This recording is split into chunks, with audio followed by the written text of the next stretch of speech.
Hello friend, I want to tell you about the Renault Talisman car. What engines were installed? The Renault Talisman's range of engines is very rich and strongly dependent on the year. From the beginning of production, 1.6 TCE petrol engines with 150 and 200 HP were offered, and in 2018, the 1.8 TCE engine was added with the highest power in this model, 225 HP. In the same year, the 1.6 TCE was withdrawn, replaced by the smaller 1.3 TCE generating 150 HP. In 2021, only this engine remained in the petrol range.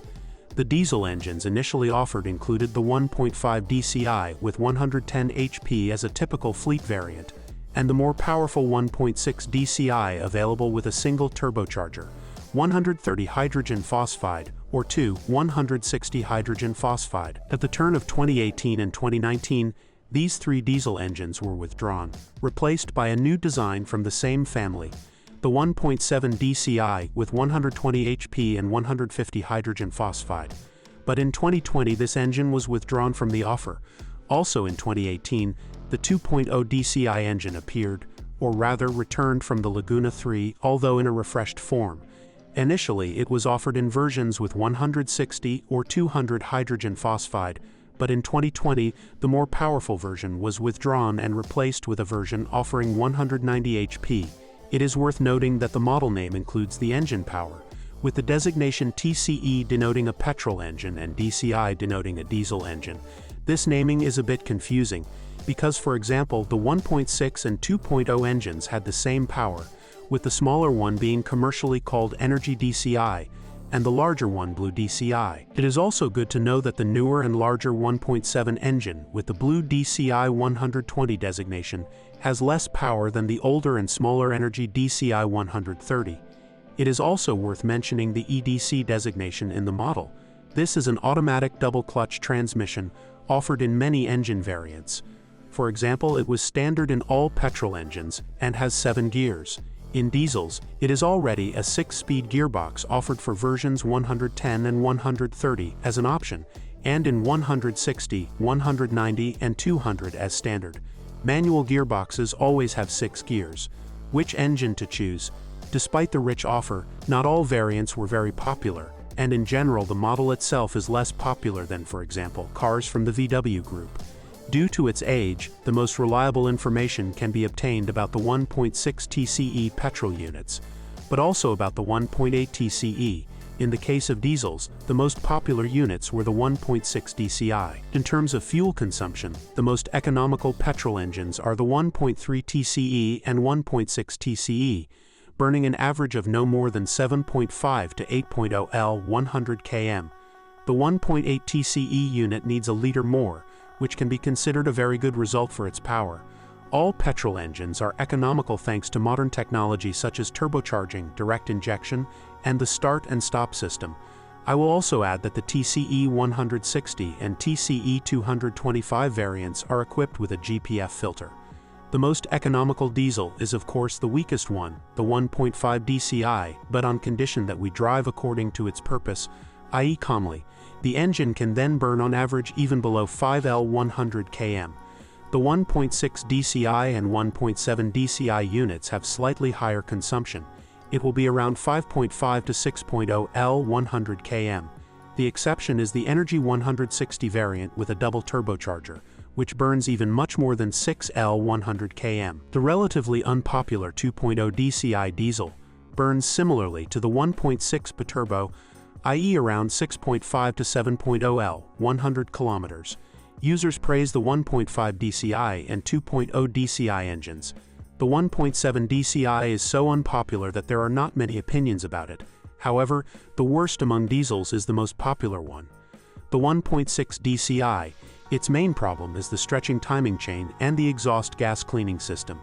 The small 1.5 DCI has a timing belt and is a praised 8-valve version. But of course it is also a bit too weak for this car. It is mainly focused on economy. In turn, the 2.0 DCI is a refined, quite old unit with a timing chain, which, if it has any faults, is rather in the exhaust gas cleaning system and accessories than in the unit's construction itself. It is harder to choose a better petrol version. because the low popularity of the 1.3 TCE means that we do not know how this engine is doing at the moment. In turn, the high popularity of the 1.6 TCE means that there are the most reported faults, from those related to the engine itself, high oil consumption, to its accessories, extremely problematic power supply and exhaust systems. Nevertheless, a large number of users praise this unit. Among petrol engines, it is currently impossible to find any clearly faulty units. Potentially the best is the 1.8 TCE, also used in the sports models of the Renault RS or Alpine brand. In my opinion, the choice of engine variant should be adapted to your own preferences and needs, without paying much attention to what unit it is. The only really risky in this range is the 1.6 DCI diesel and, to a lesser extent, the 1.6 TCE petrol. The potentially safest choices are the 1.3 or 1.8 petrol and the 1.5 or 2.0 diesel. Typical faults: unfortunately, Renault failed in this respect, building a new model as a successor to the very good Laguna 3. However, it must be understood that most of the faults concern the exhaust gas cleaning and power supply systems, which break down frequently in the Talisman, as in the Megane of that period. If someone does not get the message "check exhaust system" or "check fuel injection system" even once, then either they are lucky or it is only a matter of time. Unfortunately, services don't really cope with this, because sometimes they replace the lambda probe, another time the DPF filter or catalytic converter, sometimes the sensor, and sometimes the fuel regulator. The result is that repairs are done randomly. Some succeed, others don't. Often these are minor issues. A very common fault is also the intermittent operation of the 1.6 DCI engine, which may result from both contamination of the exhaust system and incorrect operation of the timing chain. Higher probability. In cars equipped with the EDC gearbox, the symptom of engine jerking may actually be the effect of worn clutches. The EDC gearbox is another high-risk area. If you're worried about failures and costs, it's best to skip it altogether, which means your only choices are the 1.5, 1.6, and 1.7 diesel engines. Unfortunately, EDC gearbox failures can be so serious that the entire gearbox needs to be replaced. This was done under warranty or overhauled. Costs: you'll have to count on $1,200 and up, although it can be cheaper. Another topic from the drive system section is dual mass flywheels in diesels. In these engines, they wear out relatively quickly. The problem is not even the price, but the availability of replacements. They are easy to find for 1.5 and 1.6 engines, harder for the others. It is even worse with petrol engines. Not only are dual mass flywheels more expensive than for diesels, but a clutch kit for the EDC transmission costs about $1,000. There would be no full description of the French car without the topic of faulty electronics. Users complain about slow multimedia, but this is the least of their worries. A bigger problem is the discharging battery, which immobilizes the car.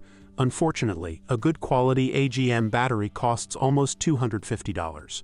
As a result of discharging and a decrease in the efficiency of this element, indicators often appear for no other reason, which can result in unnecessary troubleshooting. Similarly to Laguna 2, car access cards fail. Opening the car in winter is often a challenge, because that is when the cards most often stop working.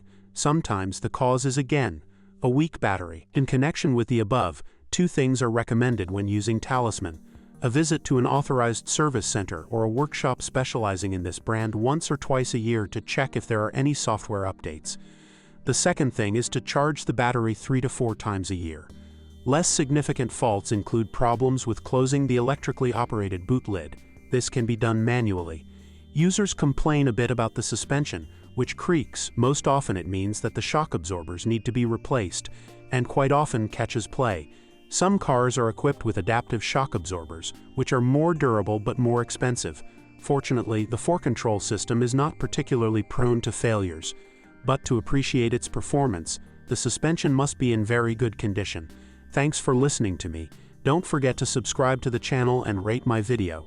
If you know any problems with this car that I didn't mention, be sure to write about them in the comments.